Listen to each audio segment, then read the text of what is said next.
both catch cold if we stand here talking in the snow.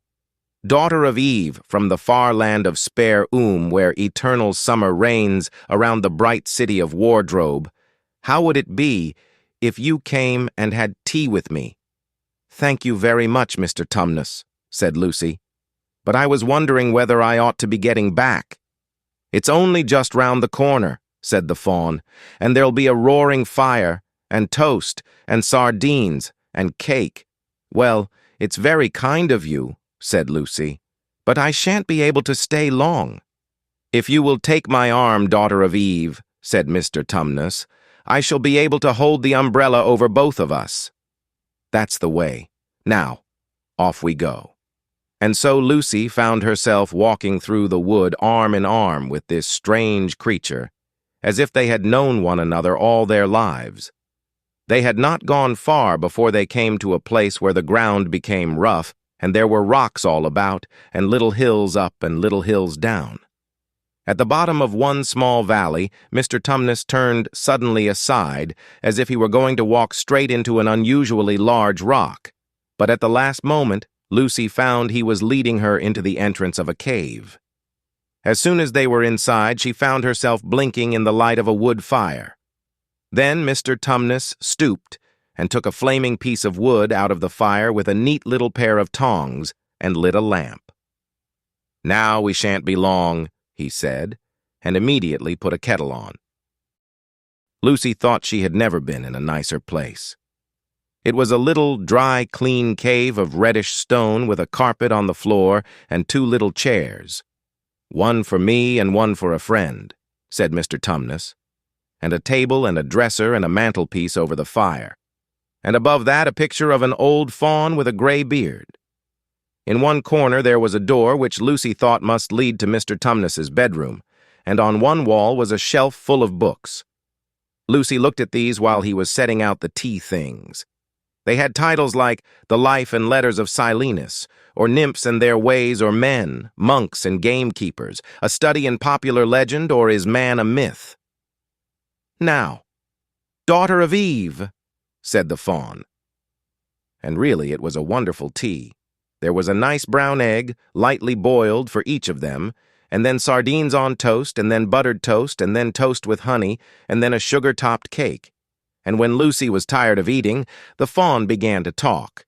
He had wonderful tales to tell of life in the forest. He told about the midnight dances, and how the nymphs who lived in the wells and the dryads who lived in the trees came out to dance with the fawns, about long hunting parties after the milk-white stag, who could give you wishes if you caught him, about feasting and treasure-seeking with the wild red dwarfs in deep mines and caverns far beneath the forest floor, and then about summer when the woods were green and old. Silenus on his fat donkey would come to visit them, and sometimes Bacchus himself, and then the streams would run with wine instead of water, and the whole forest would give itself up to jollification for weeks on end. Not that it isn't always winter now, he added gloomily. Then, to cheer himself up, he took out from its case on the dresser a strange little flute that looked as if it were made of straw and began to play. And the tune he played made Lucy want to cry and laugh and dance and go to sleep all at the same time. It must have been hours later when she shook herself and said, "Oh, Mr. Tumnus, I'm so sorry to stop you, and I do love that tune. But really, I must go home. I only meant to stay for a few minutes." "It's no good now, you know," said the fawn, laying down its flute and shaking its head at her very sorrowfully. "No good?" said Lucy, jumping up and feeling rather frightened. "What do you mean?" "I've got to go. Home at once. The others will be wondering what has happened to me." But a moment later she asked, "Mr. Tumnus, whatever is the matter?" For the fawn's brown eyes had filled with tears, and then the tears began trickling down its cheeks, and soon they were running off the end of its nose, and at last it covered its face with its hands and began to howl. "Mr. Tumnus, Mr. Tumnus," said Lucy in great distress. "Don't! Don't! What is the matter? Aren't you well? Dear Mr. Tumnus, do tell me what is wrong." But the fawn continued sobbing as if his heart would break, and even when Lucy went over and put her arms round him and lent him her handkerchief, he did not stop. He merely took the handkerchief and kept on using it, wringing it out with both hands whenever it got too wet to be any more use, so that presently Lucy was standing in a damp patch. "Mr. Tumnus!" bawled Lucy in his ear, shaking him. "Do stop! Stop it at once! You ought to be ashamed of yourself, a great big fawn like you. What on earth are you crying about?" "Oh, oh, oh!" sobbed Mr. Tumnus. "I'm crying because I'm such a bad fawn." "I don't think you're a bad fawn at all," said Lucy. "I think you are a very good fawn. You are the nicest fawn I've ever met." "Oh, you wouldn't say that if you knew," replied Mr. Tumnus between his sobs. "No, I'm a bad fawn. I don't suppose there ever was a worse fawn since the beginning of the world." "But what have you done?" asked Lucy. "My old father now," said Mr. Tumnus. "That's his picture over the mantelpiece. He would never have done a thing like this." "A thing like what?" said Lucy. "Like what I've done," said the fawn. "Taken service under the White Witch. That's what I am. I'm in the pay of the White Witch." "The White Witch? Who is she?" "Why, it is she who has got all Narnia under her thumb. It's she who makes it always winter and never Christmas. Think of that." "How awful," said Lucy. "But what does she pay you for?" "That's the worst of it," said Mr. Tumnus with a deep groan. "I'm a kidnapper for her, that's what I am. Look at me, daughter of Eve. Would you believe that I'm the sort of fawn to meet a poor innocent child in the wood, one that had never done me any harm, and pretend to be friendly with it, and invite it home to my cave, all for the sake of lulling it asleep and then handing it over to the White Witch?" "No," said Lucy. "I'm sure you wouldn't do anything of the sort." "But I have," said the fawn. "Well," said Lucy rather slowly, for she wanted to be truthful and yet not be too hard on him. "Well, that was pretty bad. But you're so sorry for it that I'm sure you will never do it again." "Daughter of Eve, don't you understand?" said the fawn. "It isn't something I have done. I'm doing it now, this very moment." "What do you mean?" cried Lucy, turning very white. "You are the child," said Tumnus. "I had orders from the White Witch that if ever I saw a son of Adam or a daughter of Eve in the wood, I was to catch them and hand them over to her. And you are the first I have ever met. And I've pretended to be your friend and asked you to tea, and all the time I've been meaning to wait till you were asleep and then go and tell her." "Oh, but you won't, Mr. Tumnus," said Lucy. "You won't, will you?" Indeed, you really mustn't."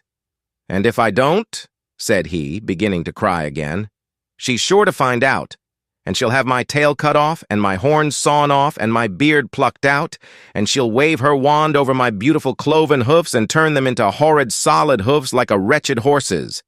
And if she is extra and specially angry, she'll turn me into stone, and I shall be only a statue of a fawn in her horrible house until the 4 thrones at Cair Paravel are filled, and goodness knows when that will happen, or whether it will ever happen at all." "I'm very sorry, Mr. Tumnus," said Lucy, "but please let me go home." "Of course I will," said the fawn. "Of course I've got to. I see that now. I hadn't known what humans were like before I met you. Of course I can't give you up to the witch, not now that I know you, but we must be off at once. I'll see you back to the lamp-post. I suppose you can find your own way from there back to Spare and Wardrobe?" "I'm sure I can," said Lucy. "We must go as quietly as we can," said Mr. Tumnus. "The whole wood is full of her spies. Even some of the trees are on her side." They both got up and left the tea things on the table, and Mr. Tumnus once more put up his umbrella and gave Lucy his arm, and they went out into the snow. The journey back was not at all like the journey to the fawn's cave. They stole along as quickly as they could, without speaking a word, and Mr. Tumnus kept to the darkest places. Lucy was relieved when they reached the lamp-post again. "Do you know your way from here, daughter of Eve?" said Mr. Tumnus. Lucy looked very hard between the trees and could just see in the distance a patch of light that looked like daylight. "Yes," she said. "I can see the wardrobe door." "Then be off home as quick as you can," said the fawn. "And can you ever forgive me for what I meant to do?" "Why, of course I can," said Lucy, shaking him heartily by the hand. "And I do hope you won't get into dreadful trouble on my account." "Farewell, daughter of Eve," said he. "Perhaps I may keep the handkerchief?" "Rather," said Lucy, and then ran towards the far-off patch of daylight as quickly as her legs would carry her. And presently, instead of rough branches brushing past her, she felt coats, and instead of crunching snow under her feet, she felt wooden boards, and all at once she found herself jumping out of the wardrobe into the same empty room from which the whole adventure had started. She shut the wardrobe door tightly behind her and looked around, panting for breath. It was still raining, and she could hear the voices of the others in the passage. "I'm here!" she shouted. "I'm here! I've come back! I'm all right!